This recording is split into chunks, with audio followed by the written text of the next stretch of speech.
This is KCTV English News. I'm Nick Brontes. The Jeju Provincial Police Agency will be the subject of a parliamentary audit for the first time in 4 years. Members of the Public Administration and Security Committee will start the inspection of the agency and the provincial government October 26th at the provincial office. The committee's Audit Team 2 will be in charge of the proceedings. The inspection will focus on problems related to the transfer of responsibilities from the National Police to Jeju Municipal Police, refugee issues on the island, and crime committed by foreign nationals in Jeju. The provincial government is enacting tougher measures in October to prevent local outbreaks of highly pathogenic avian influenza and foot and mouth disease. Local officials say the measures will stay in place through the end of February. Over the next 5 months, the provincial government, the Jeju Veterinary Service Laboratory, and the island's 2 cities will run control rooms, which will be responsible for monitoring and disinfection work at migratory bird habitats, livestock farms, the airport, and seaports. The province is also asking the public to report any suspected cases of the diseases to authorities. The provincial government is paying growers for extremely early maturing mandarin oranges, which are proving hard to sell for processing. Officials say they plan to purchase 12,000 tons of the fruit between October 1st and November 10th, and then discard it. The province has set aside 2.1 billion won for the initiative. It will pay farmers 180 won per kilogram. Officials are urging growers to take advantage of the offer as part of efforts to keep substandard citrus off the market. Authorities will start cracking down October 10th on motorists who use bus lanes inappropriately. The provincial government says it has gained the authority to restrict vehicle operation through the Jeju Special Law. Authorities will be focusing on central bus lanes as well as those on the side of the road. First-time offenders will be given guidance on the new rules.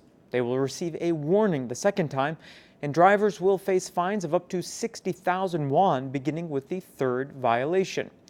Between January and August, an average of 176 vehicles per day violated the rules.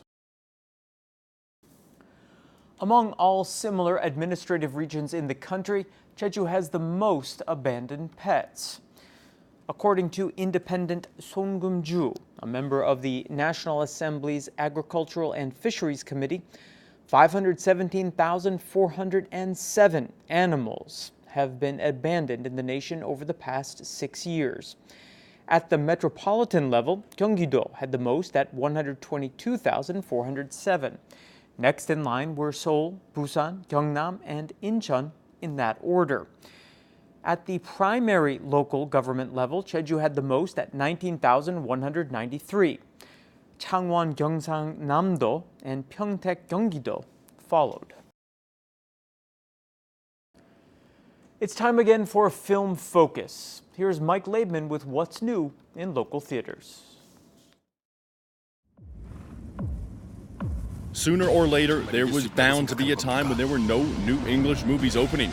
Whether due to the simple lack of new releases, an important national holiday, or a combination of those 2 reasons, plus numerous other possibilities, such a day was always bound to come. And that day is today.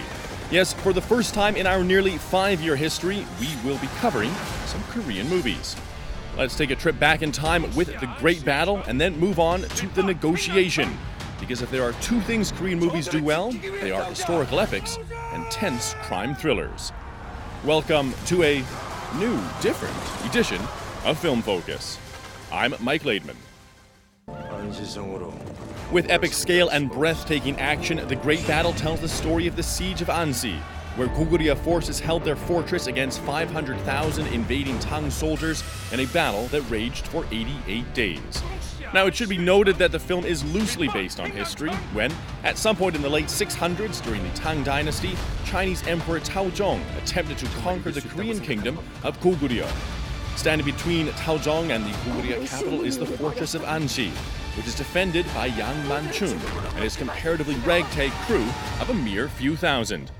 The movie is at its best when the swords are hewing heads, boulders are flying through the air, and fiery wagon wheels set the battlefield ablaze.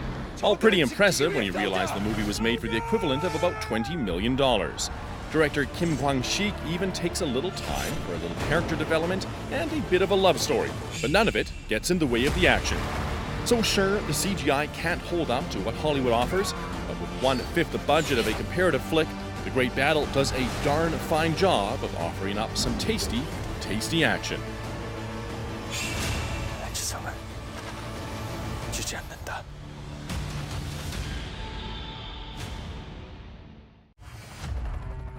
Next is The Negotiation, where an ace crisis negotiator faces off against a cold-blooded hostage-taker. Over the course of 21 hours, she attempts to crack his unusually calm demeanor and force him to reveal his motivations. Starring Son Ye-jin as no-nonsense Seoul Police Inspector Ha Chae-yoon and Hyun Bin as charming arms dealer Min Tae-gu, The Negotiation is laden by melodramatic turns and an exposition-heavy last act. Chae-yoon, shaken by a failed intervention that results in a young woman dying in her arms, attempts to resign from the force but is instead summoned to headquarters, where she's thrust into a video chat with Min. As the Korean military bears down on Min's compound on an island in the Straits of Malacca where he is allegedly holding captives, Chae-yoon is tasked with finding out his demands. Unfortunately, The Negotiation just can't bring any real sort of thrills or tension to bear. It moves from improbable to implausible to just plain ridiculous.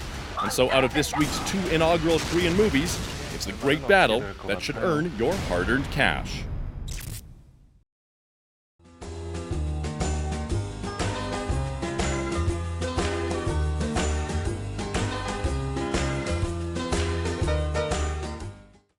We'll have a windy and probably wet start to the weekend Saturday. There's a 60% chance of rain all day. For the details, here's your forecast. The morning low in Jeju City will be 21 and the afternoon high 23 degrees.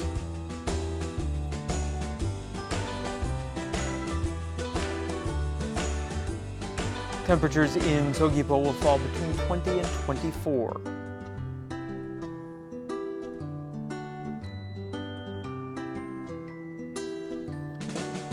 In Seongsan, the low before lunch will be 21 and the high later on 23 degrees.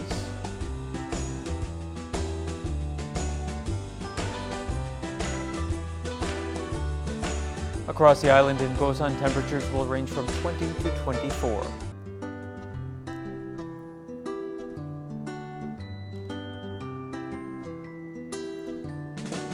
And the morning low up on the mountain at Songpanak will be 15. In the afternoon high, 17 degrees.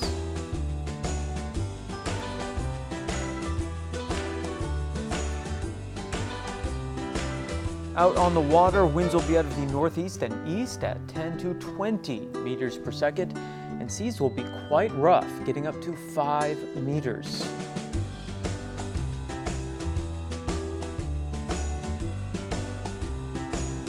And here's a look ahead into next week.